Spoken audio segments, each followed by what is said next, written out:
This week on UnScripted, Corey Graves opens up about recent comments he made about CM Punk and how many of us, including myself, have lost a lot of respect for this guy who is the savior of misbehavior. Plus, Ronda Rousey upset with a certain segment that was pitched to her a couple weeks ago. And will Brock Lesnar miss SummerSlam this year?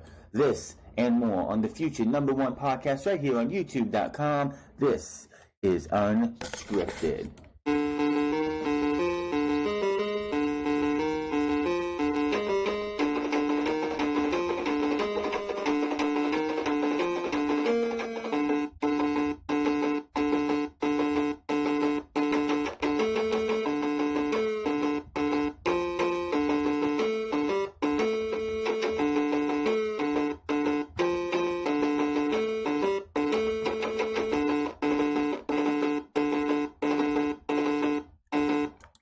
What is going on, everybody? It's the Fronts, and we are here for episode 24 of Unscripted. How you guys all doing? I hope you're all doing well.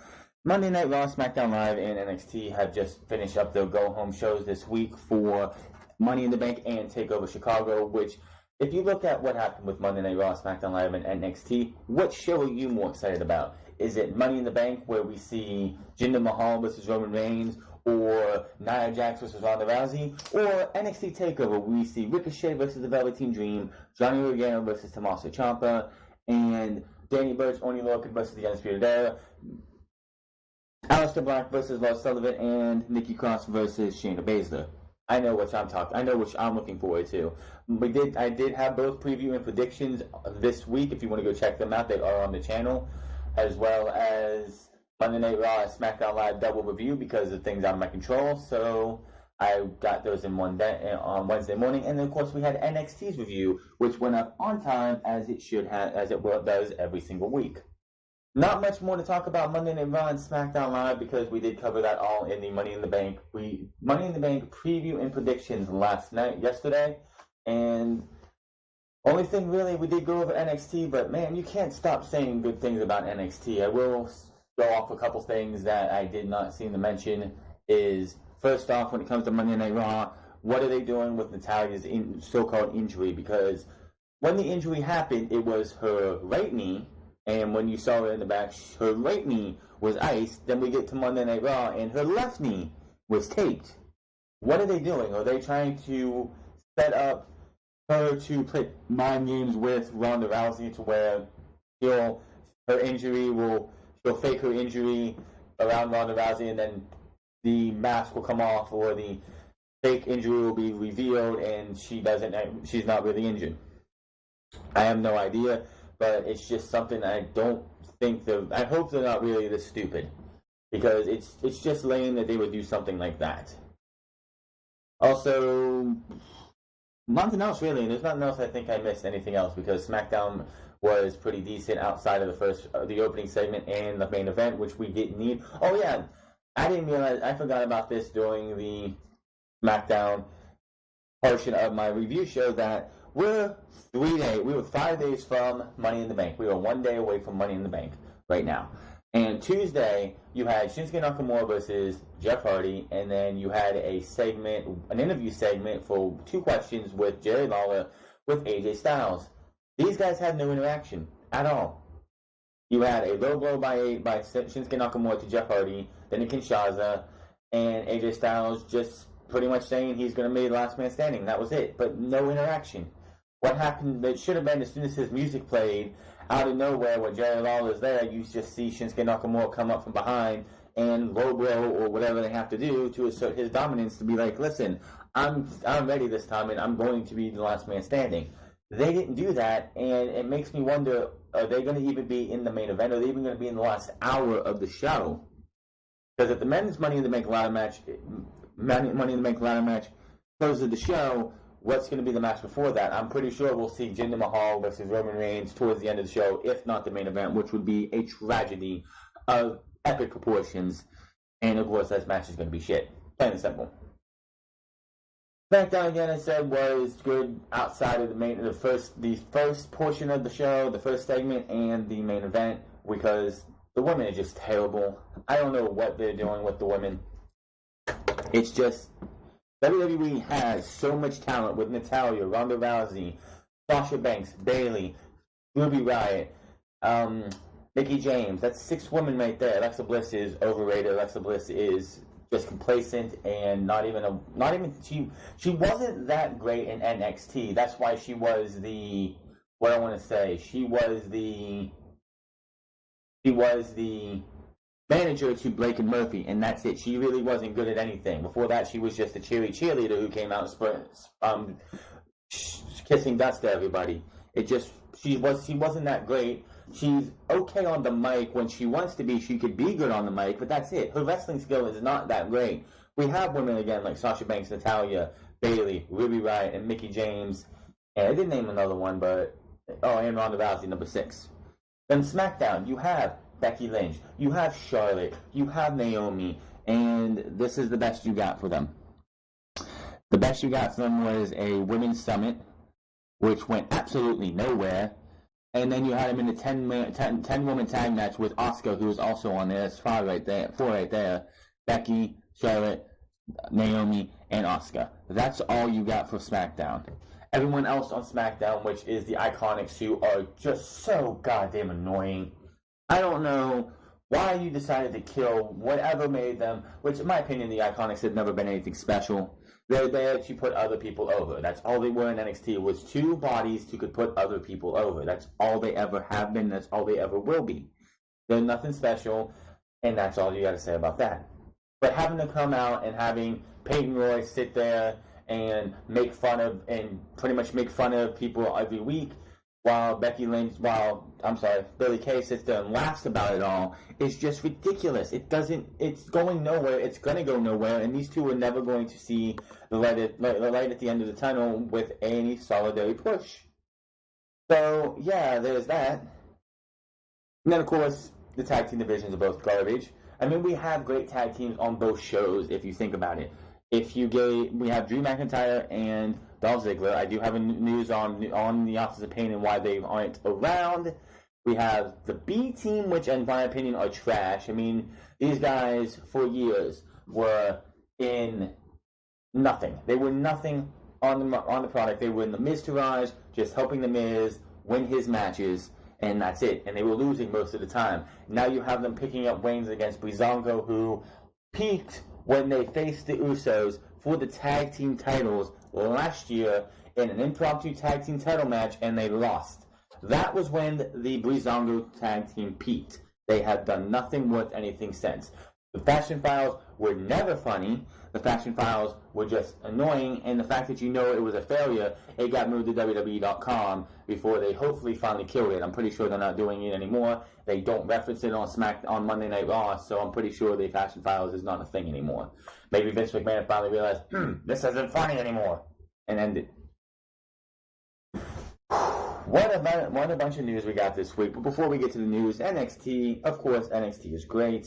We did get showcases of superstars who are not going to be on NXT's takeover. We got EC3 versus Cassius Ohno. We had Kyle O'Reilly versus Pete Dunne, with Pete Dunne not being on the show. You had Bianca Belair versus Aaliyah, which again, Aaliyah looked like a Bella Twin ripoff. Like she was dressing like Nikki and Brie with flame instead of wearing just the plain old black and red the Bellas have been wearing lately.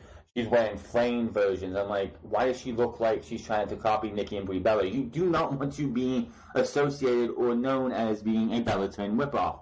That's just as bad as Carmella, who is becoming an Enzo Amore ripoff. And that's not a good thing either.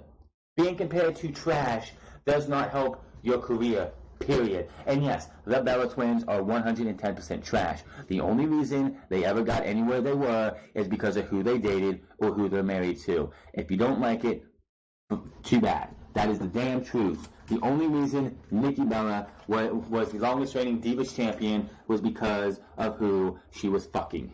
Plain and simple.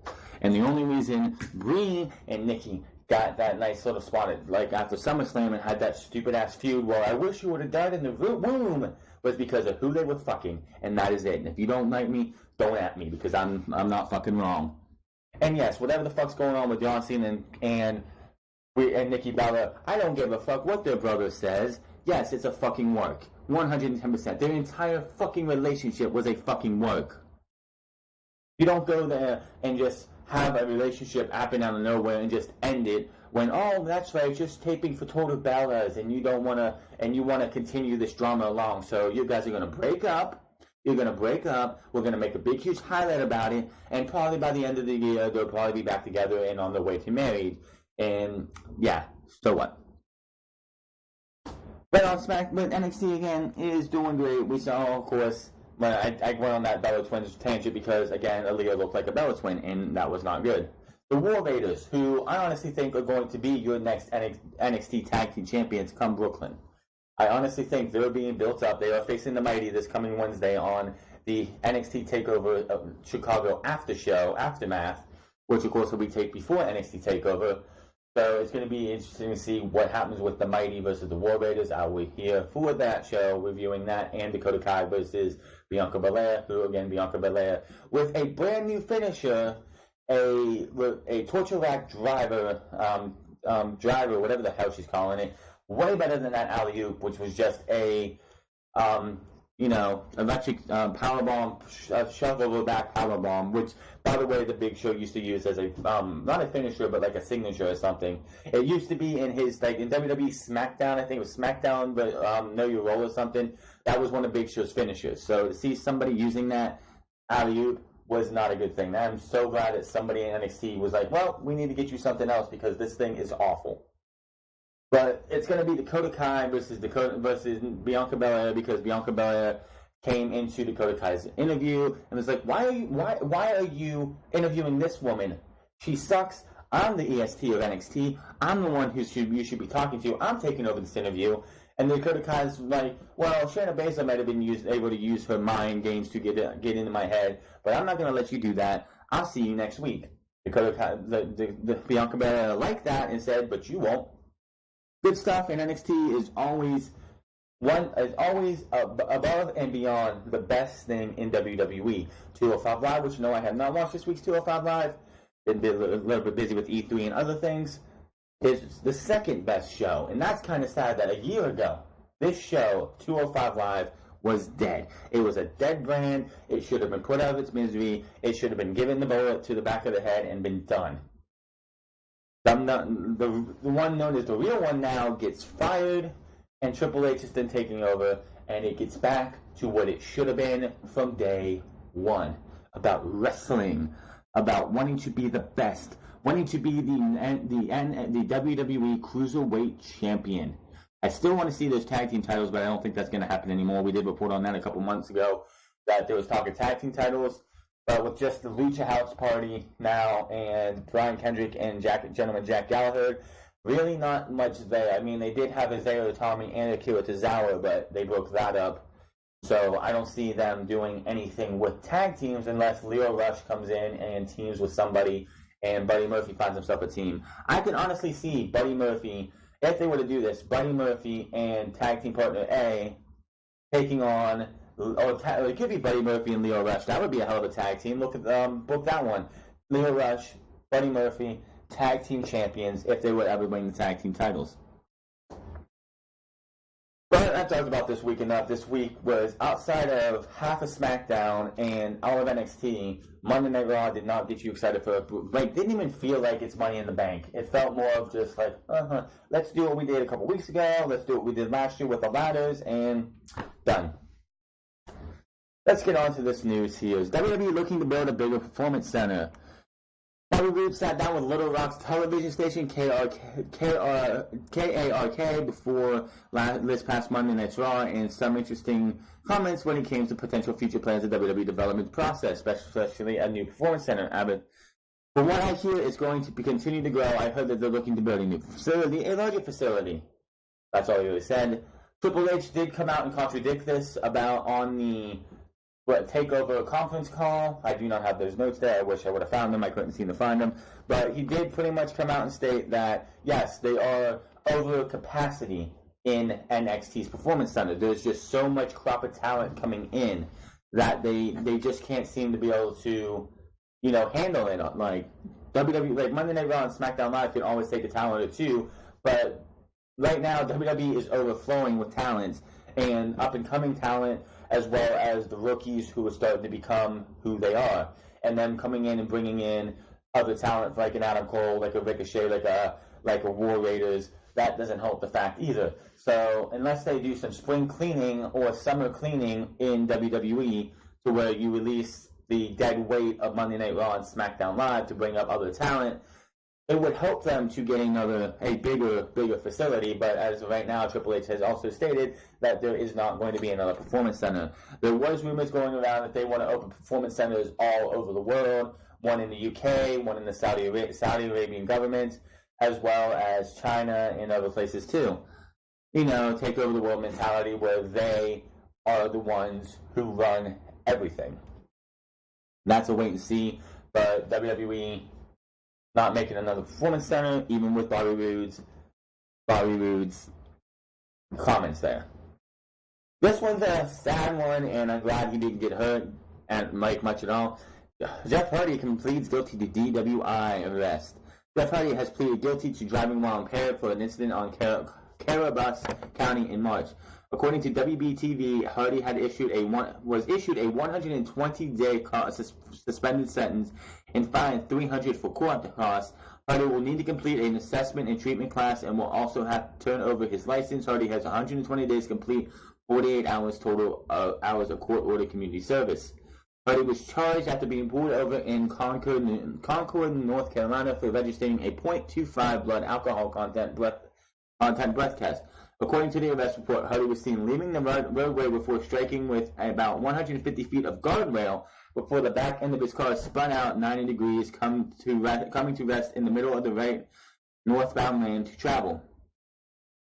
I guess he owes them. I guess he did like $1,500 worth of damage to his car and like $300 or $400 of damage to the guardrail.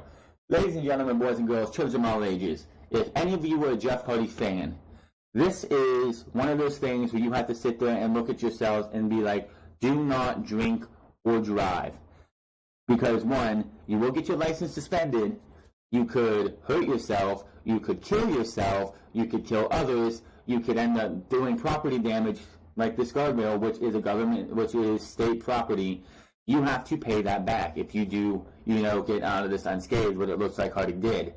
But do not drink or drive. Do not make mistakes. Yes, Jeff Hardy is not a perfect guy. He is a really great wrestler, even though he is slowing down with his age, and I think his career is going to be wrapping up by the end of 2019, probably 2020, Jeff Hardy will be done with wrestling. Just saying. It's just the way how much he's put his body through. His body is slowing down. He is in his 40s, I'm pretty sure. Late 30s, early 40s, whichever. It's time. It's going to be time for him to call it a career. This is probably his last run in WWE. But don't ever drink and drive, because if you do get pulled over, you will be arrested, you will be charged, you will be fined.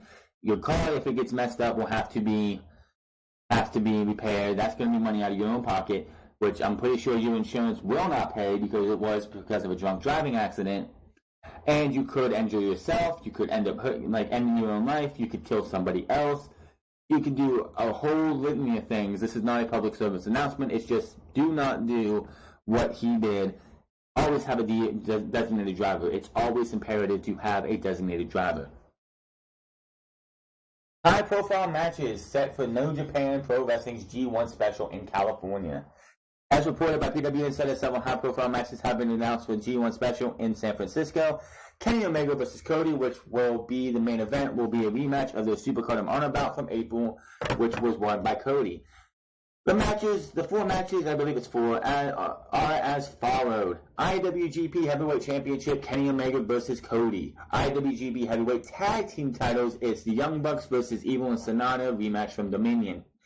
IWGP Heavyweight Championship, Jay White vs. Juice Robinson.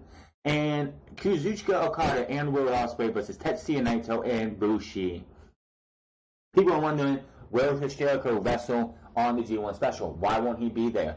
Simple. The reason Chris Jericho will not wrestle outside of Japan for New Japan Pro Wrestling or any other promotion, especially in the United States, is because he does not want to disrespect Vince McMahon.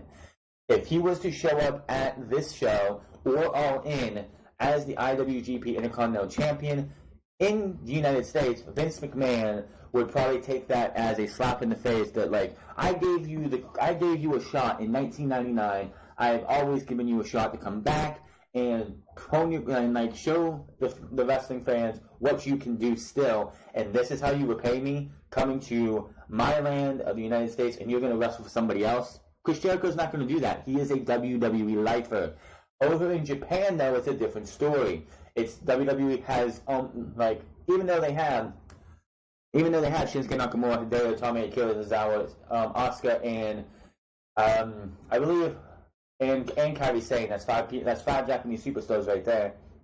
They don't have any ties in the wrestling business outside of those 5 individuals to Japan.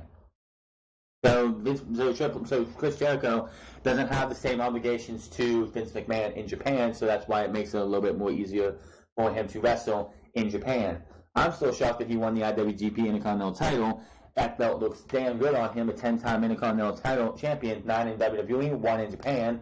I really like to see what they say about that if he does come back to WWE in the next year. Will they actually reference him being a 10-time Intercontinental champion? Which I'm pretty sure Vince McMahon would want to break that when it's all said and done. Oh, you got 9 with me, but you're 10 overall? Nah, that's not going to happen. I'm going to have somebody who's actually a 10-time WWE Intercontinental champion, probably The Miz. But those matches, now, for these matches, I will put a prediction in here. Let's just go over the prediction. This used to be Newsroom and Predictions before we went with Unscripted. IWGP Heavyweight Championship, Kenny Omega is going to win that one. No ifs, ands, or buts about it. The tag team title match. This one could be a toss-up because there are times when you do see rematches in New Japan where the title changes hands immediately. They did that with the New Japan. They did that with Wrestle Kingdom and the day after where the Bullet Club lost the I believe it was they lost the Never Open Weight 6-man tag team titles, and then they won them back the next night. I say the Young Bucks are probably going to win them just to keep them strong. Evil and Sonata are going to lose this one in probably a hard-fought match. The IWGP U.S. Heavyweight Championship, I really think Juice Robinson should win this match. For the simple fact of I haven't seen a Jay White match as much. I think I saw his Wrestle Kingdom one. But this dude, I've heard so much that this guy is just not a good. He's boring. He's bland. He's just not. He doesn't have it. He doesn't have it. His gimmick, the switchblade, looks great. He has the look of a pure good wrestler, but he just doesn't have it for wrestling. So I'm going to say Juice Robinson taking the title in the United States for the U.S. Championship. I can honestly see that title changing hands because they are on U.S. soil. Kazuchika Okada and Will Ospreay versus Tetsuya Naito and Bushi. This one could definitely be an interesting one. I'm going to say Bushi and Tetsuya Naito are going to probably win this one because they're going to take advantage of Will Ospreay's neck problems. That was one of the biggest things coming out of Dominion for Ospreay's match against Takahashi, Hiromu Takahashi. Don Callis and Kevin Kelly kept on referencing the fact that his neck was bothering him so much. So honestly, I think Kazuchika Okada is going to wrestle a majority of that match just to give Will Ospreay a break, not have to put so much on Ospreay. That's probably why he's in the tag team match for the show. And 2, when he does come in, his neck will be compromised enough to where Tetsuya Naito and Bushi will take advantage, and they will beat Kazuchika Okada and Will Ospreay. What happens after that? I don't know. Unfortunately, I do not have Access TV with PlayStation Viewer. I wish I did, because I would listen. I don't care what anyone says. Jim Ross, I would still listen to watch these matches. We'll have to wait and see. I will see if I can find a way to watch, especially all four of these matches. If there's any other matches, I probably wouldn't watch. But these 4 matches, if I can, I will do a mini review for these 4 matches especially. So if I've already said Kenny Omega over Cody, but the Young Bucks over Evil and Sonata. Jay White is going to lose to Juice Robinson, and Tetsuya Naito and Bushi are going to exploit Will Ospreay's neck injury, and they are going to win this match. Moving back over to WWE, reasons the Authors of Pain have not been on WWE TV. The Authors of Pain made their WWE main roster debut with great fanfare, appearing on Monday Night Raw after WrestleMania 34 in April.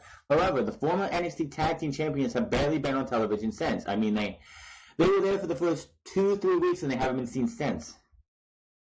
Having gone undefeated in a handful of matches, but not having wrestled since May 14th episode of Main Event. While many fans speculated the AOP's long absence was a classic case of WWE's creative team having nothing for them, a new report suggests that these fans shouldn't have much to worry about. According to a report from Wrestling Inc., John Pollock reported via the Wrestling Observer appeared on television for a newsletter that the Authors of Pain have not appeared on television for a few months for a couple of reasons, including an unspecified visa issue that affected one of the members. While that has already been sorted out, WWE is reporting holding off on bringing them back to television, as Monday Night Raw's current tag team storylines are focusing mainly on the B team of Bo Dallas and Curtis Axel, as well as they prepare to fight for the Raw Tag Team Championships.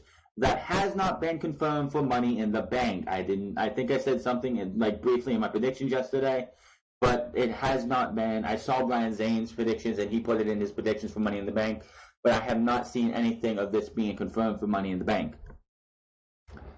And the Rousey, Dolph Ziggler, and Drew McIntyre as another relatively new tag team. In relation to the Authors of Pain, WWE executive Triple H, Paul Triple H Leverquist, I say that every time, I don't care, spoke on Wednesday at a media conference call about a number of topics, including the AOP's manager of NXT, Paul Ellering, who the tag team fired on their first night on the main roster. According to Triple H, he did not take part in the creative decision to get rid of Ellering, but told the veteran manager that he hopes to find a new role for him when the time is right. Wrestling News also noted that Ellering is still listed on WWE Superstar page as an active performer. So there you go. One, it's the fact that WWE has no creative for them and they don't want them to get lost in the shuffle, which is fine. I still have a way of booking that. We'll get to that in a second. And two is because of a visa issue. And we've had that multiple times for superstars. Wade Barrett, Bad News Barrett, when he was in WWE, had to go away for a couple weeks. I believe Sheamus also had the same problem too. That time when they said he was going on a vacation to his homeland, I believe he had visa issues. These guys are definitely, I believe, one's from New Zealand. The other one, I'm not sure exactly where he's from, but they are both, I think one's actually Samoan too, could be wrong. But those two, visa issues come up a couple times in WWE. If you see a superstar who's from UK or Japan or anywhere else, and they're gone for a specific amount of time, the visa could be the problem. It's just that it lapsed and they didn't realize it, or something else. But hopefully, I'm hoping that if the tag team title match is on at Money in the Bank, the winner gets destroyed by the Authors of Pain. My booking, and other people have booked this too, was that they stay off TV until we get to Extreme Rules, and we'll talk about Brock Lesnar later and what's going on right now and how people have been misreporting this. But we will have Seth Rollins versus Roman Reigns in the main event, because Brock Lesnar is definitely not going to be there. If you want to do that, if you want it, this would definitely be a way to this one.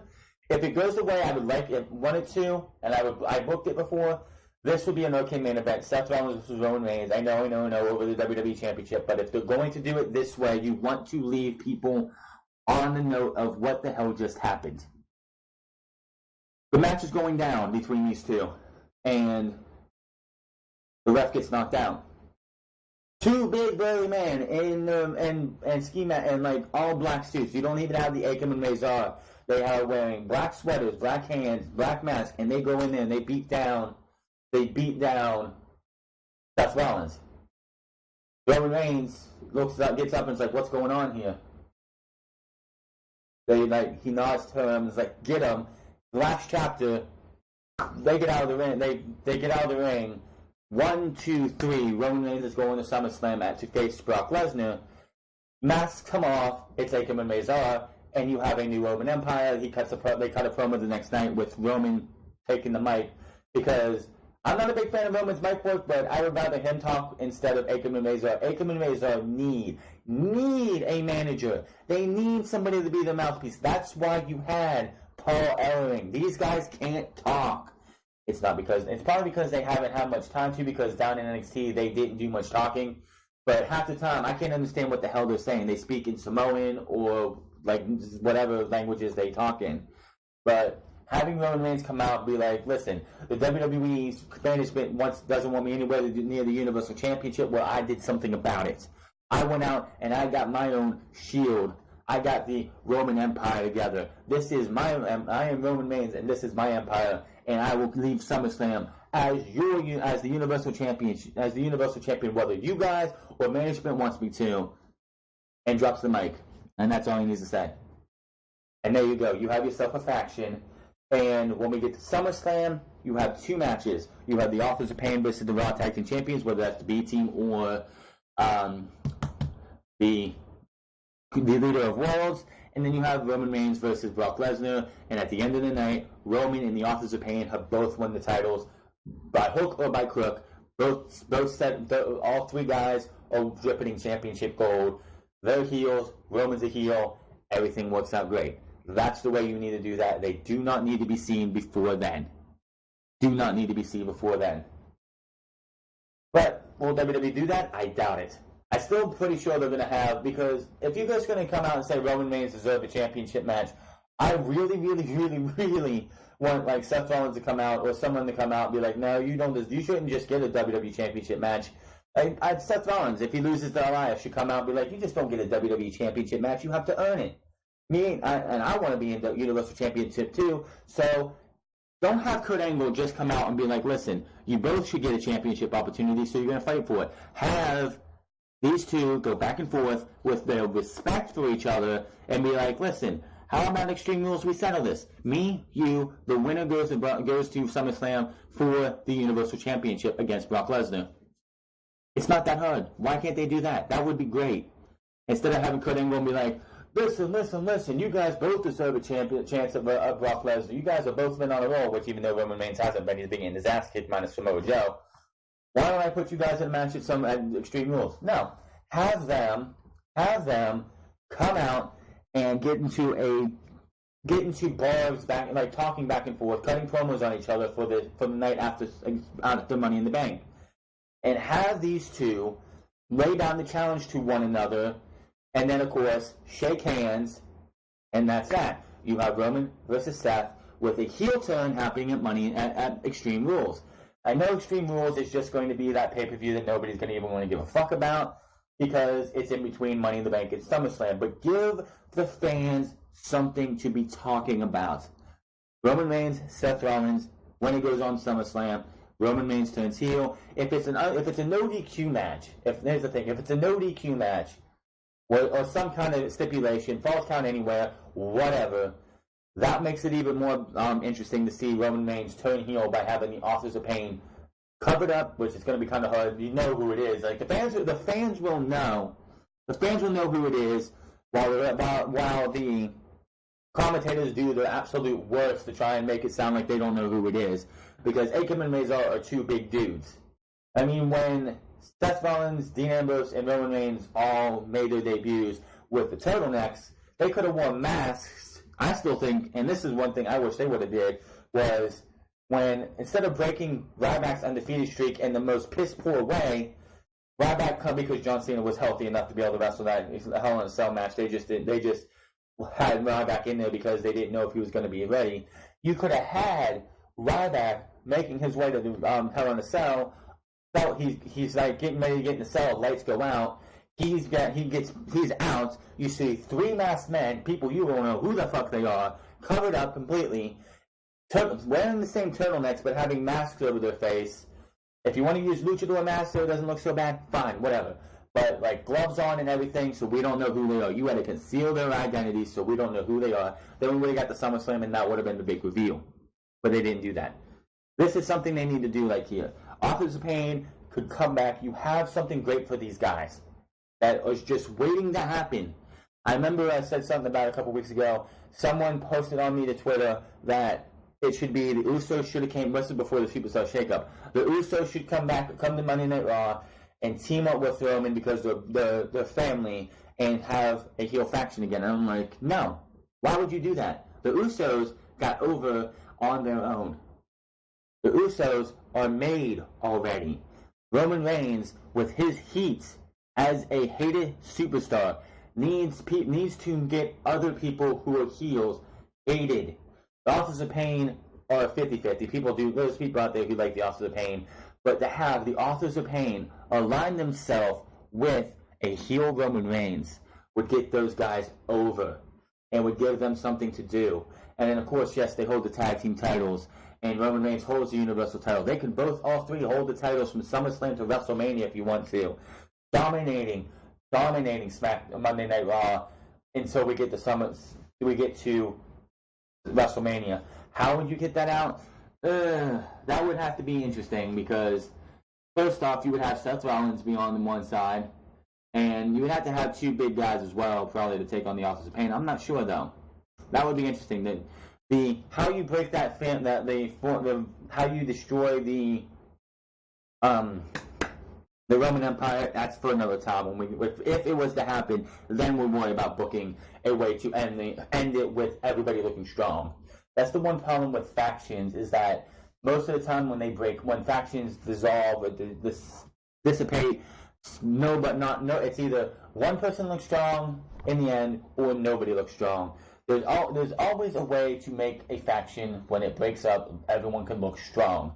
One looks the strongest, and everyone else looks strong, but there's always going to be the one person who's always going to look strongest when everyone else could still have that rub instead of, fading off into obscurity. That's WWE's problem. I know, let's see. This right here, this guy, Corey Graves, I lost a lot of respect for this guy. Corey Graves talked about his rant on CM Punk. Corey Graves spoke with Sean Ross of Fightful and opened up about the scathing CM Punk tweets he sent at the conclusion of Punk's loss to Mike Jackson at UFC 255. Ross asked Graves whether rumors about Punk giving his friends a leave the WWE or lose me as a friend ultimatum were true. Graves responded, "Well, to be honest, I never heard or been given that ultimatum. It kind of shocks me when I texted him about grabbing dinner because we were in Chicago, and he told me he no longer had any interest in being friends with me or anybody related to WWE." First off, Corey Graves, right there, you need to start yourself, because it's very, very few times in any corporate, any line of work, when you leave a job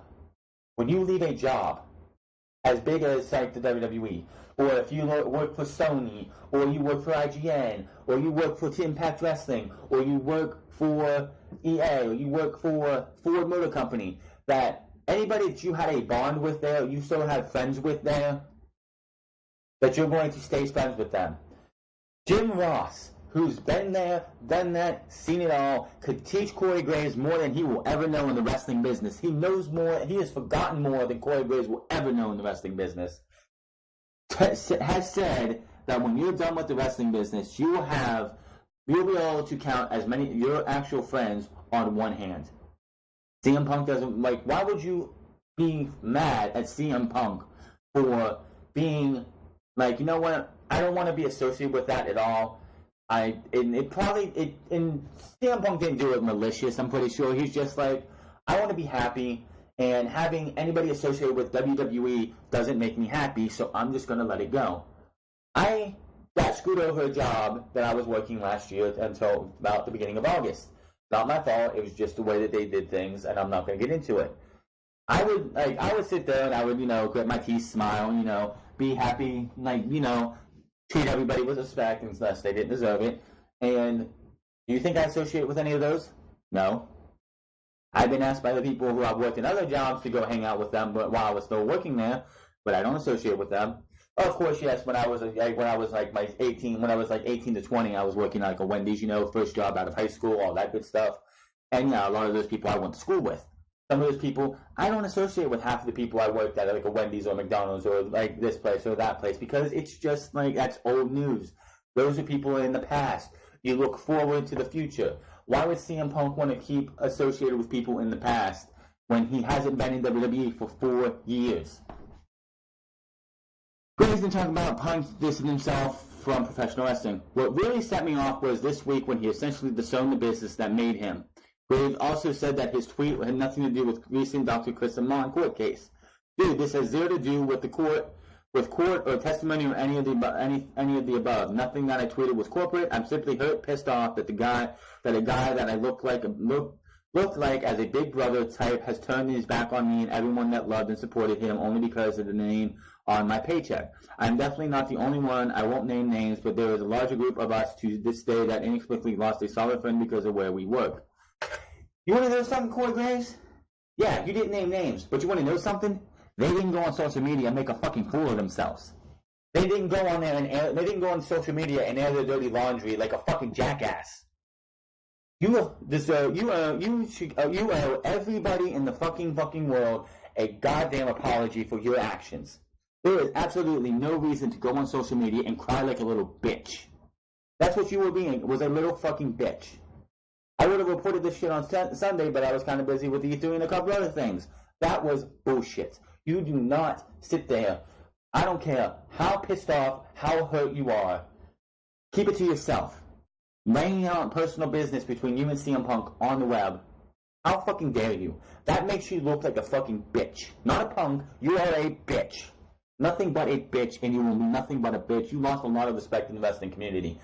We sought you as being a throwback announcer, a throwback commentator, who made us actually want to watch. When you were in NXT with Tom Phillips, it was the best that there was. I mean, of course, Marvin Allen and Nigel McGuinness trump that now, but you guys were the best at the time. When we got up to Monday Night Raw, we had the JBL, King, and Michael Cole bullshit, and others as well. But then you come up and you added new life in the WWE for a bit. I mean, you still have a couple tracks, but then you do this. You were respected by everybody, and you're going to sit there and do this. And then you go off and say, well, this isn't about you, Vince McMahon. This isn't about you, Triple H. This is personal. If it's personal, you slip into the guy's DMs if you can, and you go and you talk to him. You do not air dirty fucking laundry like that, you fucking sniveling piece of shit. You're nothing but a bitch, and you're going to be nothing but a bitch. You sit there and you're like, I swear this guy was on acid or drugs or something, because he was up till like 1 o'clock in the fucking morning, sitting there tweeting out this shit. And I won't even go into full details on it because it was fucking sickening. Corey Graves, you are a piece of shit, and you should go out, WWE should have made him publicly apologize on Monday Night Raw. Plain and simple. The very first thing they should have did was have Corey Graves stand in the middle of the ring and be like, listen, my actions over this past weekend on social media towards a former employee here were were unacceptable, and do not deal with that, are not WWE's views. I apologize, I was wrong, yada yada yada. They didn't do that. First and foremost, Vince McMahon should be pissed at Corey Graves. Corey Graves should have some kind of punishment coming, maybe suspended, maybe dock some pay, whatever. This was not a good look for WWE. You just got your asses handed to you. Of course, Amon just got his ass handed to him in a court case. In a court case, because Chris Amon got his feelings hurt. Oh, they said bad things about me. He hurt my feelings. Grow up, dude. Just grow up. But then Corey Graves goes out there and Mike Jackson and he embarrassed. Nobody looks good in this entire situation. CM Punk got embarrassed. UFC got embarrassed. Corey Graves embarrassed himself. Let the dude be happy. He's out there doing what he wants to do. He wanted to try UFC twice. He got beat twice. He got to the third round. I guess the first round. I guess he improved in the second fight. I didn't get a chance to see the fight, but he got pretty much handled to the first round, or let to the first round, the third round, and made it to the end because Mike Jackson wanted to be a jackass and not actually finish the fight like he should have. But Corey Graves, grow the fuck up, dude. If you're pissed, hurt, whatever. What makes you said here?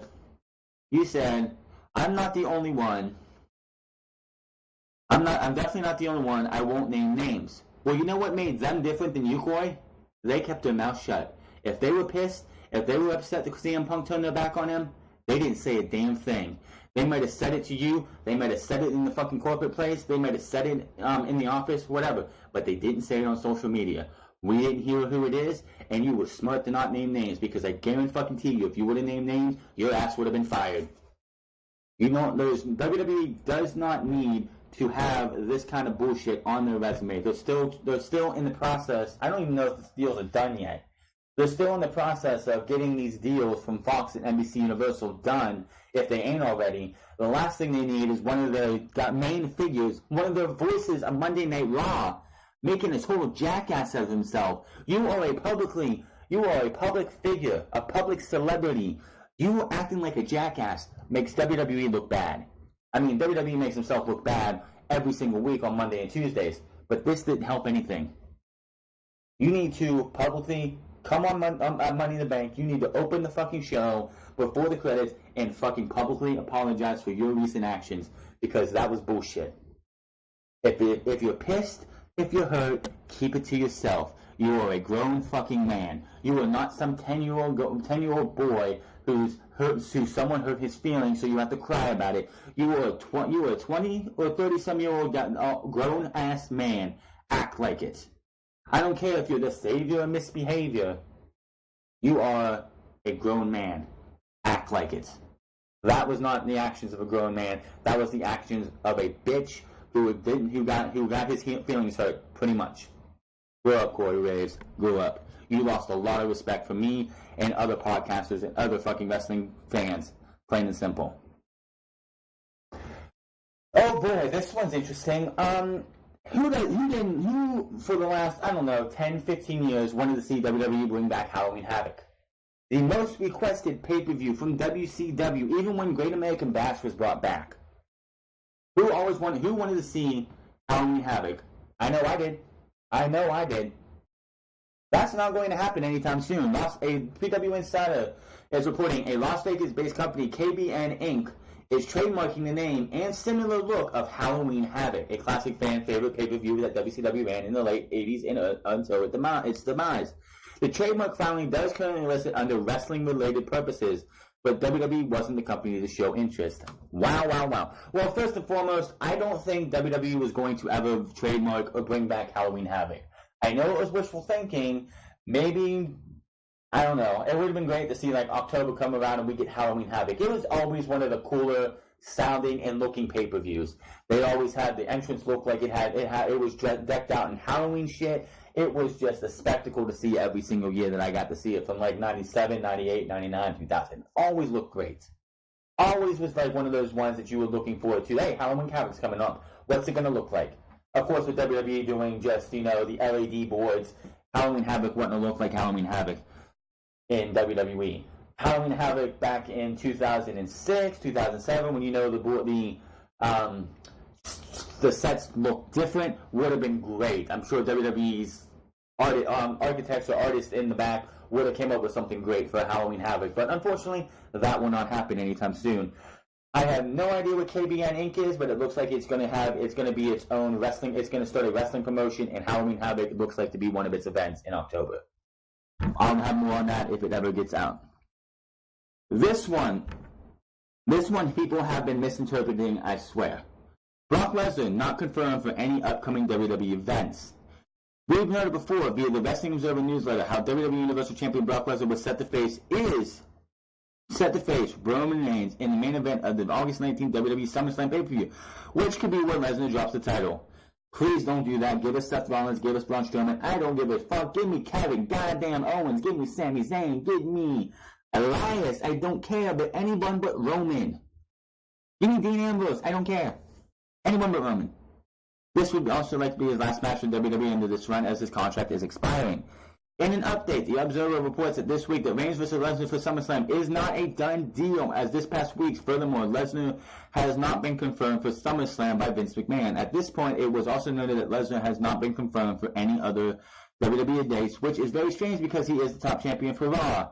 That title looks like shit. That title has been treated like shit. And that title, it will take... Let me put it this way. Jinder Mahal was the WWE champion for 7 months.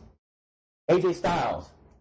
Jinder Mahal was the WWE champion for 7 months. And that title was just dragged through the dirt that entire 7 months. That title was just nasty. You picked it up, AJ Styles got it off of him, and it was full of dirt. It looked like someone shit on it. It looked like someone puked on it.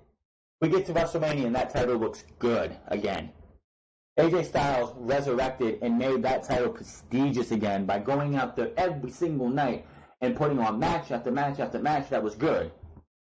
Sometimes great, but the Universal Championship. Finn Balor got hurt. That right there, when the inaugural champion gets hurt in the title match, the match to determine the first champion, the one who wins the title, is injured and has to relinquish it the next night. That's a bad sign for that title. This title has been snake bit from the start. Then Kevin Owens gets it, has a very underwhelming title reign. Very underwhelming. His pairing with Chris Jericho did not help that title reign one bit. I mean, yes, there's stuff they did funny. The Festival of Friendship was great.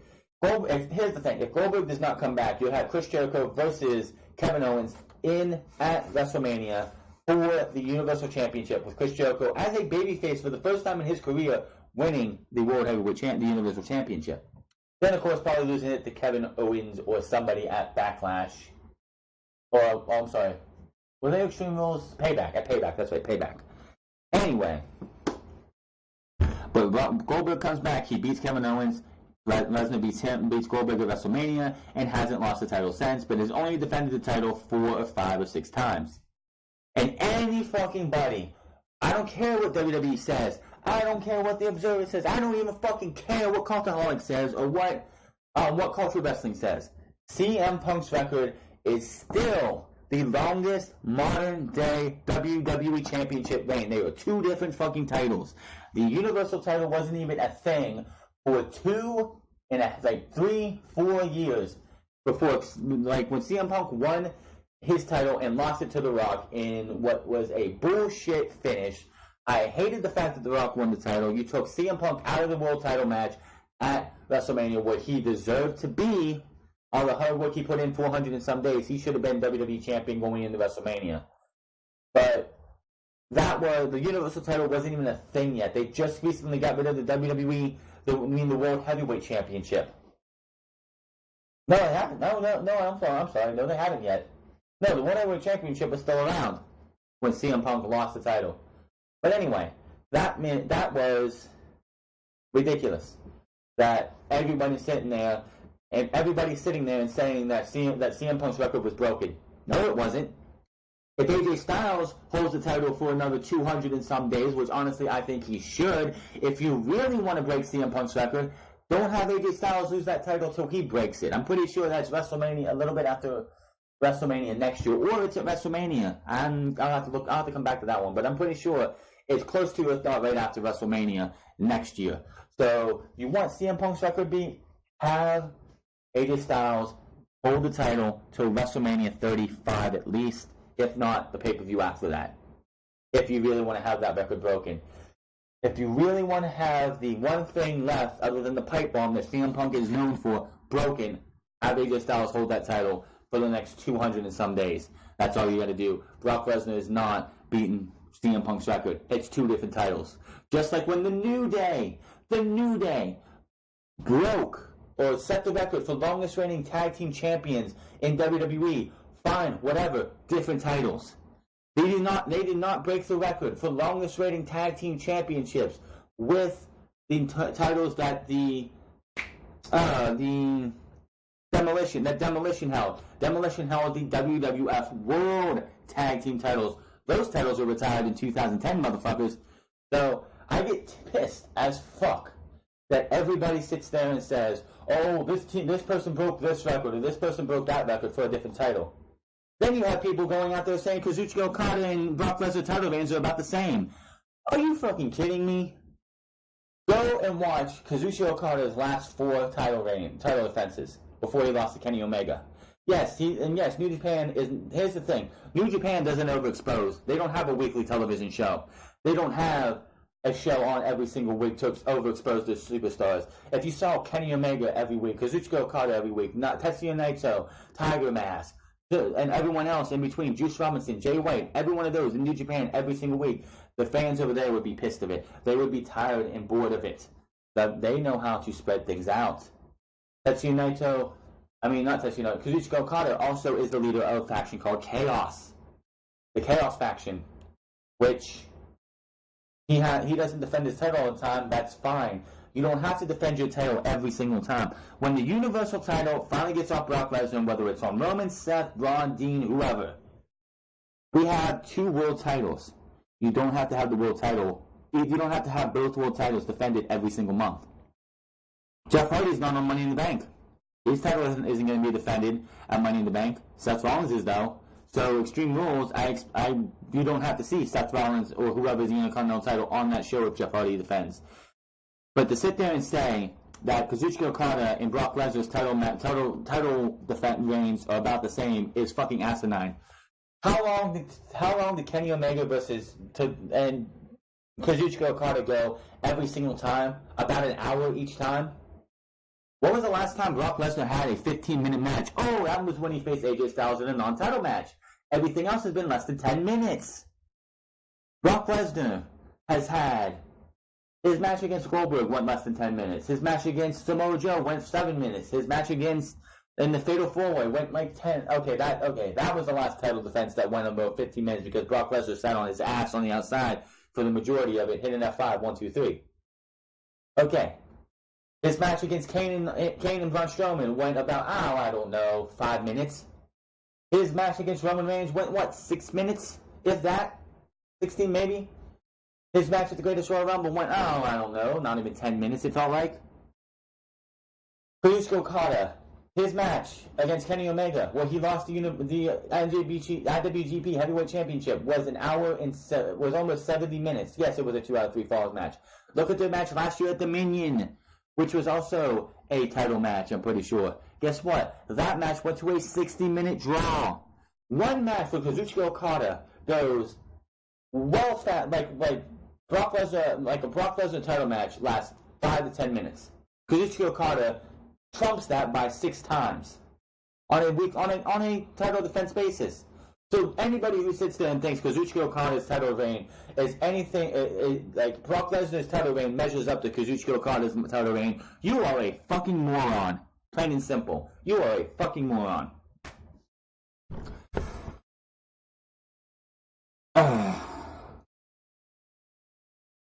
Right? Nah, I'm not going to say that. WWE announces when you can see the first round of the UK Championship Tournament. Most of these have already happened.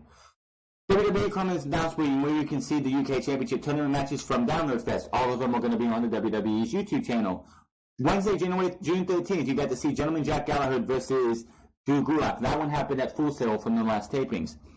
Thursday, June 14th, Flash Morgan Webster versus James Drake, as well as Ashton Smith and Joseph Connors. Friday, June 15th, you get to see Kenny Williams versus Dave Mastiff, Ligero versus Travis Banks. I hate the fact that they took El Ligero's name, L off of El Ligero's name. Why they did that is because, and it really pissed me off because I go to watch this match between Ligero and Travis Banks, and the very first thing that Nigel McGuinness said to me pissed me off because they rewrote his backstory. They went out and he said he started wearing that mask for shyness, and it became his brand. From what I remember hearing, that is not why he wore that mask.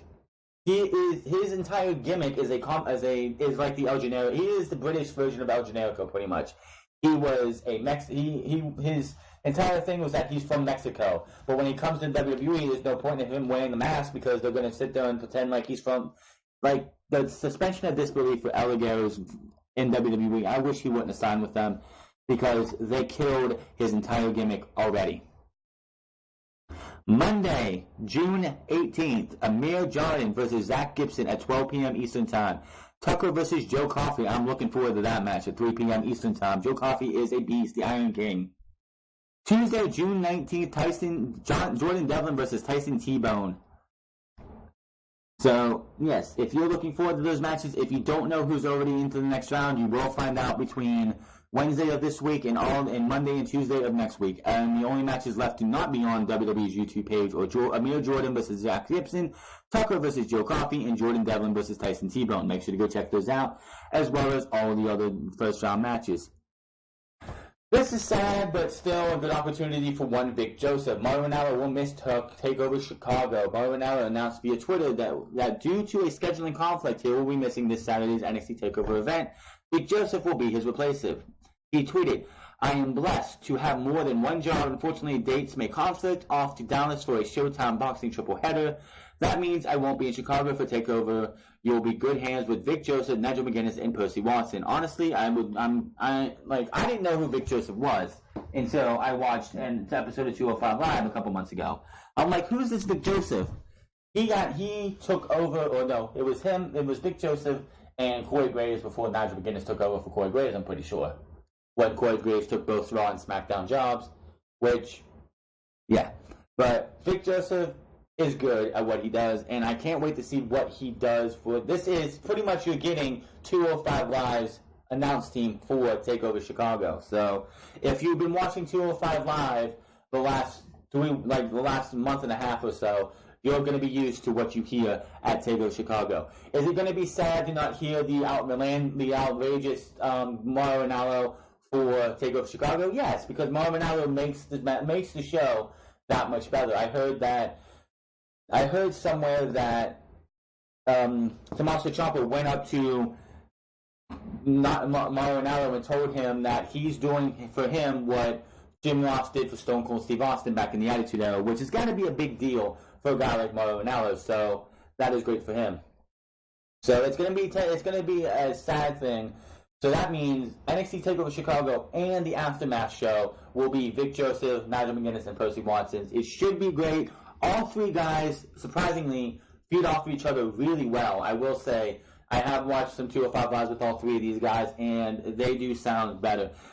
Percy Watson, in my opinion, sounds better with this three-man team than Mauro Ranallo and Nigel McGuinness as his other two partners. So that's not a bad thing for Mauro Ranallo. It's just like Percy and Mauro Ranallo just don't work well together, in my opinion. Mauro Ranallo and Nigel McGuinness, by far, who are going to be calling by the way, this is also late breaking news too for me because I found this out earlier today, or yesterday on Friday, that Nigel McGuinness and Mauro Ranallo will be calling the events for the UK tournament, which is going to be great. Remember the Cruiserweight Classic with Daniel Bryan and Mauro Ranallo. This is going to be Nigel McGuinness and Mauro Ranallo without Percy Watson. So anybody who is like, Percy doesn't work well with these two, you're about ready to hear these two without Percy Watson, which I think is a plus. I believe we have one more story here. Let me see here. Yeah. Ronda Rousey's recent upset with a recent segment that happened a couple weeks ago. In 1 week, in 1 day now, Ronda Rousey will challenge Nia Jax for the Raw Women's Championship and Money in the Bank. Their match was a lot of hype and speculation about what WWE officials have planned for the finish. However, the WWE Universe has not been blown away with the build to the match for the Nia Jax and Ronda Rousey's rivalry on Monday Night Raw. You can say that again. The WWE Universe has not been blown away with the build to the match for Nia Jax and Ronda Rousey's rivalry on Monday Night Raw. Yes, I just did it twice because it is. That is an understatement. More than anything, WWE officials have been playing on Nia's size and forcing the fans to question if Ronda Rousey could handle herself in the ring on her own against a wrestler like Nia Jax. Unfortunately, Natalya has been playing the victim while Rousey has been stuck on commentary for the past few weeks. Apparently, it is not a role Rousey is happy playing. According to a report from the Wrestling Observer, Rousey came off standoffish during her segment, a recent segment on Raw because she was genuinely unhappy on commentary. The segment was apparently heavily scripted, and the segment needed Rousey to act a certain way. But she may not have tried hard to find her unhappiness, to hide her unhappiness, and the segment suffered. WWE officials were asking her to specifically follow a 10-minute script without a lot of training. She's still adjusting to the idea of playing a character or a version of herself on WWE programming. Her instinct is to be real and raw, which WWE needs to actually emphasize a lot more to a lot of people. Seth Rollins, Roman Reigns, Ronda Rousey, Charlotte, Becky Lynch, Sasha Banks, Bayley, all need to be real, not scripted, not characters. They need to be themselves, and others too. But it takes a while to know how to play a character, and 2 weeks ago as well, should have been a huge learning experience. On paper, WWE officials might have wanted to start brainstorming on other ways to book her. She still needs to learn how to handle a microphone. It takes time, but Rousey could benefit from pre-taped promos and segments like Brock Lesnar used, like might have been used by Brock Lesnar in the past. The segment that they are referring to was when she was on commentary, and Michael Cole asked her that Nia Jax says you're right for the picking. Ronda Rousey said, "Only my husband says that to me." They went to commercial breaks, and Corey Graves said it to her again, pissing her off. So this, again, shows that WWE, no matter who you are, outside of probably The Rock, because The Rock can say whatever the fuck he wants, and WWE is going to sit there and bend to his will, because Rock doesn't need WWE. WWE, whenever they can get him, needs The Rock. And there ain't no ifs, ands, or buts about that. Same thing with Stone Cold. If Stone Cold comes back, he can say whatever the fuck he wants, because WWE needs Stone Cold whenever they can get him, because they're two of the very few people who can generate a real reaction and buzz for WWE. It's kind of funny, remember when Stone Cold Steve Austin came out on the Raw 25th episode of Raw 25, and the crowd went completely crazy, and then after that the crowd was dead for the rest of the show. That's why WWE will not say shit or like script them, those two, as much as they'll script everybody else. Ronda Rousey was not happy with this segment because she didn't want it to be talked like that. So WWE she wants to be more real and raw. Let her be real. Let her be raw. That is Ronda Rousey. Trying to script her, trying to make her a character is not going to work. It is going to be a failure, and all the buzz you have for Ronda Rousey is going to fall flat on your face. WWE needs to think this better through. Let Ronda Rousey go out there and let Ronda Rousey be Ronda Rousey. Don't be a character like Ronda Rousey. Let her be Ronda fucking Rousey. No ifs, ands, or buts about it. But that is going to be all for this episode of Off the Script. I hope you guys enjoyed yourselves here. I did ramble on here and there. I do apologize because there are times when I'll just sit here and just go on and go off into another subject just because it's something that pops into my head. That's just what I do. It's unscripted. Nothing on here is scripted. I have notes for this week's news articles, but everything else is off of my head. Everything, all the stuff, all my opinions are off of my head. I don't sit here and write a script and just read what it says. Bullet points are the way to go. If I want to, but I don't even use bullet points for my own opinion. I have my opinion that comes out of my head. If you don't like it, know me. Don't care. I do what I do. I love what I do. I love what I'm doing here. I hope to expand this and make this a lot better. Maybe we can do this on another time for another day, more times a week. If not, let me know in the comment section. As well as I will be here for NXT TakeOver Chicago review and results. We will talk about that as soon as it goes off the air. And I'll see you guys for Money in the Bank review and results show. And of course, we'll be back on Monday, and Tuesday we'll be back where they should be. All that problem isn't taken care of from here for now until hopefully the end of time. I will see you guys later. Follow me on Twitter. Hit that subscribe button. Comment down below. Follow me on twitch.tv/thefrance08 where I'm streaming every single day. If you're a Pokemon fan, I am giving away 3 shiny Zygardes on Monday night if you want to check those out. But until then, I'm getting out of here. I've talked enough, and I'll see you guys tonight for NXT TakeOver Chicago review and results. Until then, I'll see you later.